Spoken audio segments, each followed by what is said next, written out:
Hi, and welcome to the special broadcast on Erev Shvisha Pesach that we're putting out the day before the 7th and the 8th day of Pesach, a special sermon that's going to be here to discuss some of the concepts of the 7th day of Pesach as well as some of the concepts of Yizkor. Before we start, I'd like to wish Chaim Aruchim to Family Wall on the passing of Peter. We wish them Chaim Aruchim. We wish Chaim Aruchim to Family Gaines on the passing away of Jonathan Gaines' mother, Chaim Aruchim. We wish Chaim Aruchim to Dr. Ilana Pine on the passing of her father, Dr. Leo Klein, Chaim Aruchim. And we also wish Chaim Aruchim to Family Morrison on the passing of our member, Bernard Morrison, Chaim Aruchim. When we read about the Exodus, on the 7th day, we read about the splitting of the sea. And at the end of the splitting of the sea, there's a passage there that seems a bit interesting, and where we see a certain amount of emunah, a certain amount of faith and belief that existed amongst the Jewish people, and specifically amongst the women of the Jewish people.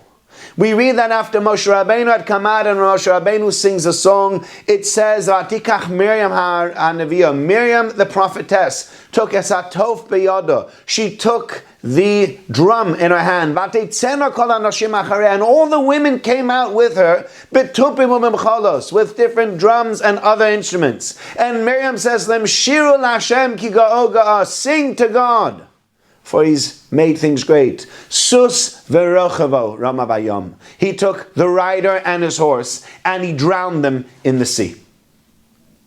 And many of the Mefarshim are puzzled. Where exactly did Miriam get these instruments from? Where did they come from?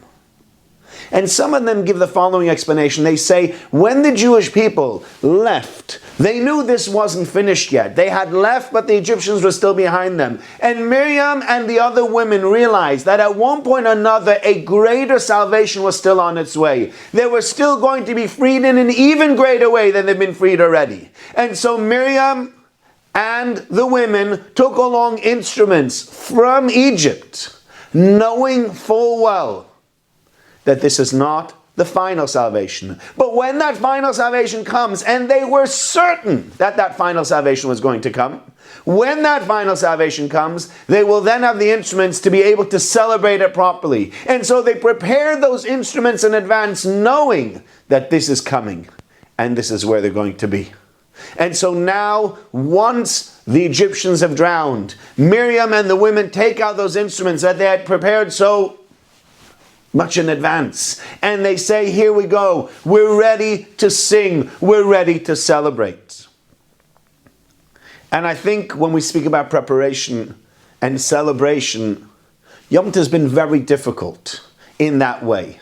A lot of people that felt the celebration of this Yom Tov has been different than any other Yom Tov they've celebrated, because they've been sometimes physically barred from being able to see their children. Sometimes they didn't even have any family with them. Some people don't have family. They have nobody to be connected to. And this Yom Tov has been a Yom Tov of great separation for so many people. But I think looking at the last days of Pesach and looking at this idea and looking at Yizkor as well can give us some solace, some comfort, and maybe an idea that we could work with.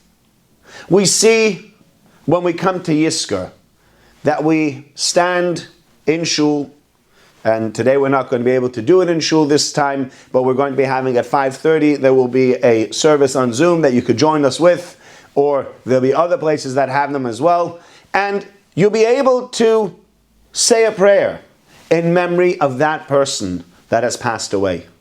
And something that always struck me about Yizkor is that Yizkor is a reminder, is a memory that we have of that person that's passed away. And we say, we as the people who've been left behind have not forgotten that person. And we know that this is only temporary. We know that this is something that is not going to last forever, and so we pray for the elevation of his soul. The soul has not died. Maybe the body has died, but the soul is still there, very much intact and alive in Gan Eden, where it's receiving its eternal reward. And we pray for that soul, and we say that soul let it go even higher. And I will give charity so that that soul can rise higher where it needs to in Shamayim and heavens by God. We understand and we realize on Yom Tov that this is not the end. This is not how things end, but this is only an in-between. And when we say Yizkor and we remind ourselves of the people that passed away, we realize again this is only an in-between time. Please God, one day they will come back. One day we'll have Tchias HaMesim and we'll be reunited with those members of our family whom we've lost.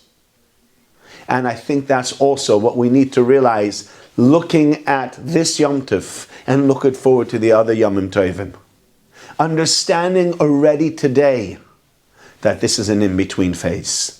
This is not the end of the story. The story will end differently and will have a much happier ending. And yes, maybe this Yom Tov wasn't the happiest Yom Tov that you've ever had. And maybe this Yom Tov was the strangest Yom Tov you've ever lived through and the loneliest Yom Tov that you've ever lived through.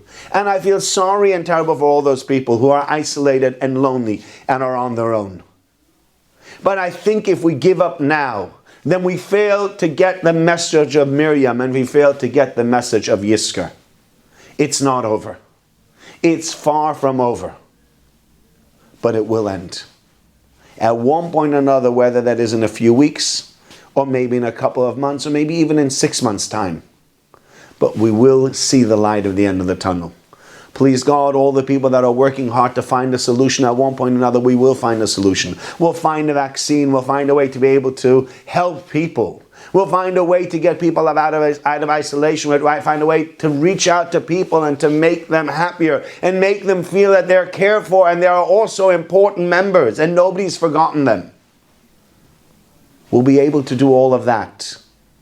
And we'll know at one point or another that this will end.